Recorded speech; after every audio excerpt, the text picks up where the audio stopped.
বিস্তীর্ণ হাওরের মাঝে আরেকটা আবাদ আছে বা আরেকটা ফসল হয় বা কৃষকের, সেটা হচ্ছে যে হাঁস প্রকল্প, যেখানে অনেক জলাশয় সারা বছরই থাকে। হাওরের মাঝখানে কিছু জলাশয় থাকে, সারা বছর জলাশয় থাকে।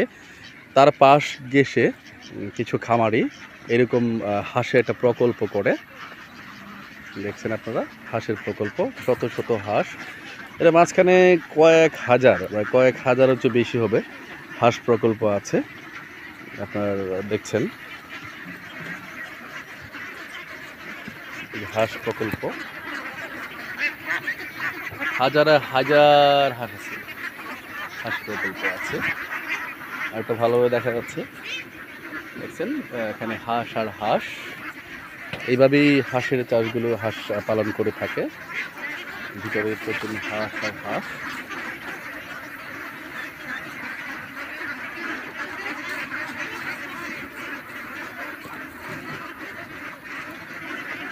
কয় হাজার হাঁস আছে এখানে? 2000 হাঁস। আচ্ছা আচ্ছা, আপনার সব ডিম দেয়? সব ডিম দেয়? ও 500 ডিমওলা, 400 ডিমওলা, আর এগুলো সব বাচ্চা না? বাচ্চা কি এভাবে বিক্রি করে দিবেন না ডিম পারবে সব? আচ্ছা আচ্ছা আচ্ছা, এই বিক্রি যে করে দিলে কত পিস পড়বে, মানে পিস প্রতি কত পড়বে? 130 টাকা, 40 টাকা, 50 টাকা? তাহলে মানে 30,000 টাকা দর হলে ও সব 130,000। ও তাহলে আপনার পড়ছে কত? ওই 250 করে পড়তেছে, 200-250 করে পড়তেছে এক একটা পিস। তো বাচ্চা হাঁস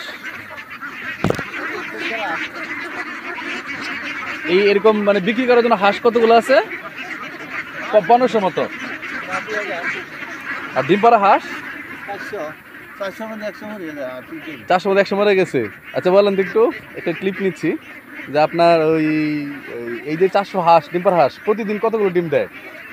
তো আগে তো দিত তোমার এই 350 ডিম দিত। আচ্ছা আচ্ছা, সময় তো বেড়ে দেখা ডিম এন্টিবায়োটিক ওষুধ খাওয়াইছি, তো ডিম দিয়ে দেখা হিরে আবার 300 টাকা। আচ্ছা আচ্ছা আচ্ছা, সদস্য আছে সদস্যদের তো কেমন লাভ হয়? লাভ ডিম পালে তো লাভ হয়।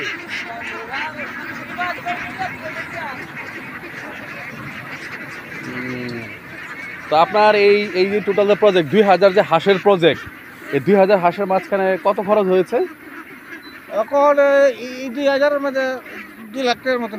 2 লাখ টাকার মধ্যে গিয়েছে। আর সব বিক্রি টিক্রি করে বা ই করে কেমন প্রফিট থাকবে, লাভ থাকবে কেমন?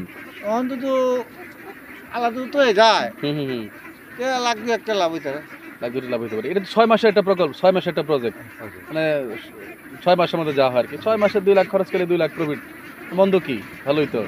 লোক আছে তো বেশি টাকা না, লোক বেশি টাকা লাখানি দিয়ে যায়, লাখ টাকা থাকে না? আচ্ছা, আপনার নিজের লাখ টাকাতে সব খরচ বাদ দিয়ে থাকে আর কি। আচ্ছা আচ্ছা, আর এগুলো সব তো পানিতে ডুবে যায় না, কিছুই থাকে না?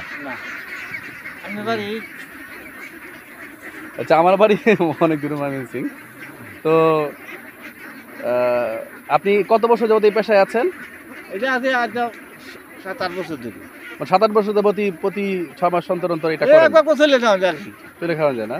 আচ্ছা আচ্ছা, তাহলে এটা করেও কেউ স্বাবলম্বী হতে পারে, মানে এটা করেও কেউ স্বাবলম্বী হতে পারে। কিন্তু আল্লাহ তো এটা স্বাবলম্বী হলে তো। আচ্ছা আচ্ছা, যাক ভালো লাগলো, হাঁস প্রকল্প করেও স্বাবলম্বী হওয়া যায়। আমরা এসেছি ঠিক ইটনায় পড়ছেন না?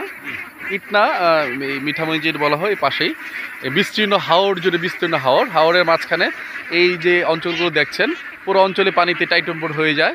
আর ঠিক এই যখন পানি থাকে না তখন এই জাতীয় ফসল হয়, মানে এই জাতীয় চাষ করে খামারিরা, চাষ করে হাঁস করে বা পশু পাখি বা গবাদি পশু এগুলি কাজ করে। তবে এই হাঁসের প্রকল্পগুলো এই অঞ্চলে চরমভাবে আছে, যে জায়গায় জায়গায় জায়গায় জায়গায় হাঁস।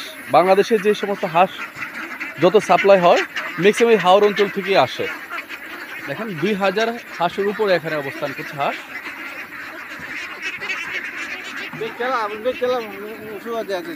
ভালো লাগলো, ধন্যবাদ।